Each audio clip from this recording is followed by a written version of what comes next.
بسم اللہ الرحمن الرحیم الحمد للہ نحمده ونستعینه ونستغفره ونؤمن به ونتوکل علیہ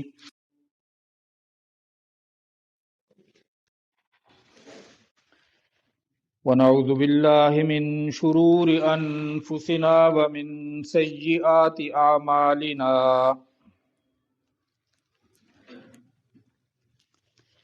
من يهده الله فلا مضل له ومن يضلله فلا هادي له ونشهد أن لا إله إلا الله وحده لا شريك له ونشهد أن سيدنا وسندنا ومولانا محمدا عبده ورسوله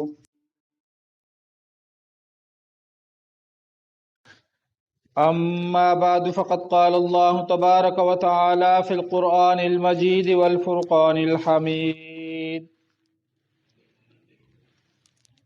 أعوذ بالله من الشيطان الرجيم بسم الله الرحمن الرحيم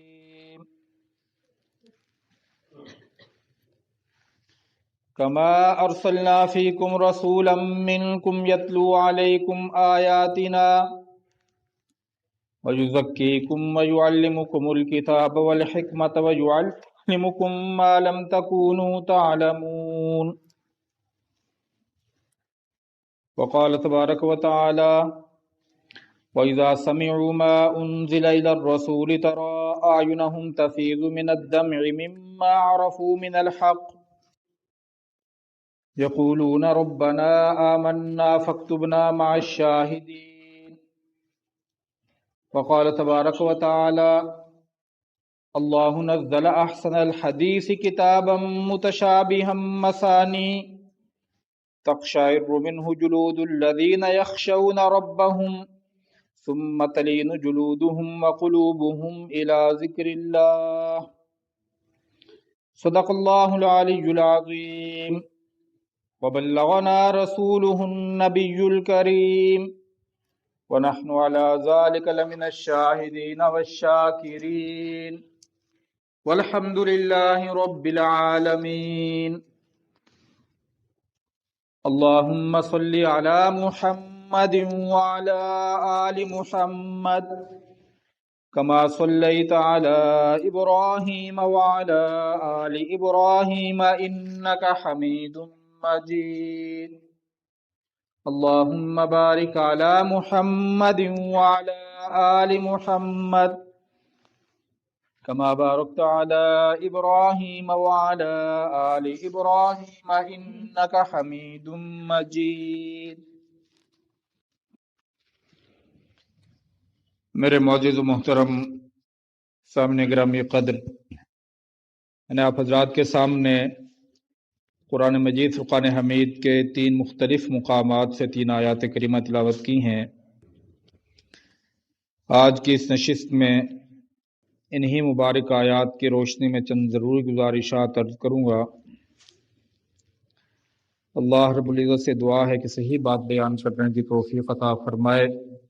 اور پھر ہم سب کو سمجھ کر اخلاص کے ساتھ عمل کرنے کی بھی توفیق عطا فرمائے۔ ارشاد باری تعالی ہے کما ارسلنا فیکم رسولا منکم، جیسے ہم نے باقی انعامات انسانوں پر کیے، اسی طرح کا ایک انعام ہم نے یہ بھی کیا، ارسلنا فیکم رسولا، کہ ہم نے انسانوں کے درمیان ایک رسول بھیجے۔ ہم نے تمہارے درمیان ایک رسول اور پیغمبر بھیجے، منکم، جو تم انسانوں ہی میں سے ہیں، جن کا کنبہ، جن کا خاندان اور جن کا قبیلہ انسانوں ہی کے خاندان اور قبیلے سے تعلق رکھتا ہے۔ یتلو علیکم آیاتنا، انہیں بھیجے جانے کا پہلا مقصد یہ ہے، انہیں مبعوث کیے جانے کا پہلا مقصد یہ ہے، یتلو علیکم آیاتنا، کہ یہ پیغمبر اور رسول تمہارے سامنے ہماری آیات کی تلاوت کر سکیں، تمہیں ہماری آیات کی تلاوت سکھائیں، تمہیں ہماری آیات کی تلاوت سنائیں۔ وَيُزَكِّيكُمْ، اور ان کا دوسرا کام یہ ہے کہ تمہارا تزکیہ کریں، تمہیں پاک اور صاف کریں، جو آلودگیاں، جو عیوب، جو نقائص، جو خامیاں، جو کمزوریاں اخلاق سے تعلق رکھتی ہیں، دل سے تعلق رکھتی ہیں، روح کی جو بیماریاں ہیں، یہ تمام چیزوں صاف کر کے تمہیں پاک اور صاف کریں، تمہارا تزکیہ کریں۔ دوسرا کام ان پیغمبر اور رسول کا یہ ہے۔ وَيُعَلِّمُكُمُ الْكِتَابَ، اور ان کا تیسرا کام یہ ہے کہ جس کے لیے اللہ نے انہیں مبعوث کیا اور بھیجا، وہ یہ کہ کتاب کا علم بھی دیں، کتاب کی تلاوت بھی کریں، اور اس کتاب کے مضامین، مفاہیم، معانی، تشریحات، تفسیرات، اللہ کیا فرما رہے ہیں، اللہ کے فرمانے سے مراد کیا ہے، جن کا تعلق علم کے ساتھ ہے اور اس کتاب کی تشریح کے ساتھ ہے اور اس کتاب کے معانی اور مفاہیم کے ساتھ ہے، ان چیزوں کا بھی علم تمہیں دیں۔ والحکمہ، اور چوتھا مقصد ان کا یہ ہے کہ تمہیں حکمت، حقائق سے آگاہ کریں، حقائق تمہیں بتائیں کہ یہ جو آیات ہیں، ان الفاظ ہیں، ان الفاظ کے پھر معنی ہیں، اور ان معنی کے پیچھے جو حکمتیں ہیں۔ اللہ نے نماز کا حکم کیوں دیا؟ اللہ نے روزے کا حکم کیوں دیا؟ اللہ نے حج کا حکم کیوں دیا؟ زکوٰۃ انسانوں پر کیوں عائد کی؟ ان کے پیچھے فلسفے کیا ہیں؟ ان کے پیچھے حکمتیں کیا ہیں؟ ان حکمتوں سے بھی تمہیں آگاہ کریں، اس کا بھی تمہیں علم دیں۔ اور فرمایا کہ پانچواں کام ان کا یہ ہے، یعلمکم ما لم تکونوا تعلمون، تمہیں وہ سب چیزوں کا علم دیں جو تم نہیں جانتے، جنہیں تم اپنے عقل کے ذریعے دریافت نہیں کر سکتے، اپنے تجربے اور مشاہدے کے ذریعے جن چیزوں کا کھوج تم نہیں لگا سکتے، تمہاری عقل کی پرواز اتنی نہیں ہے کہ وہ ان چیزوں تک پہنچ سکے، تمہارے مشاہدے کی پرواز اتنی نہیں ہے کہ ان چیزوں کو دریافت کر سکیں، تو ان چیزوں کا بھی علم جو ہے، جنت، جہنم، مرنے کے بعد کی جو زندگی ہے، اور اس زندگی میں پیش آنے والے جو حالات اور واقعات ہیں، انسان کی عقل اور انسان کا علم جو ہے، اللہ کی صفات جو ہیں، یہ سب چیزیں ایسی ہیں کہ انسان اپنے علم اور تجربے کی بنیاد پر ان چیزوں کو نہیں جان سکتا۔ حضور اکرم صلی اللہ علیہ وسلم نے ان چیزوں کا علم بھی لوگوں کو دیا۔ یہ پانچ کام نبی علیہ الصلوۃ والسلام کو دے کر اللہ نے بھیجا کہ یہ پانچ کام انسانوں میں جا کر آپ نے کرنے ہیں۔ دوسری آیت مبارکہ 7ویں پارے کی ہے، ارشاد باری تعالی ہے، وَإِذَا سَمِعُوا مَا أُنزِلَ إِلَى الرَّسُولِ تَرَىٰ أَعْيُنَهُمْ تَفِيضُ مِنَ الدَّمْعِ مِمَّا عَرَفُوا مِنَ الْحَقِّ۔ اے پیغمبر صلی اللہ علیہ وسلم، آپ کی خدمت میں ایک وفد آیا کافروں کا، جو نہ قرآن مجید کی حقانیت کو اور صداقت کو تسلیم کرتے ہیں اور نہ آپ کی حقانیت کو اور صداقت کو تسلیم کرتے ہیں، لیکن آپ کی خدمت میں آیا ہے۔ جب آپ نے اس کے سامنے، اس آنے والے وفد اور گروہ کے سامنے قرآن مجید، فرقان حمید کی آیات پڑھنا شروع کی، انہیں سنائی، اور انہوں نے اللہ کی جانب سے نازل ہونے والا وہ کلام سنا، ترا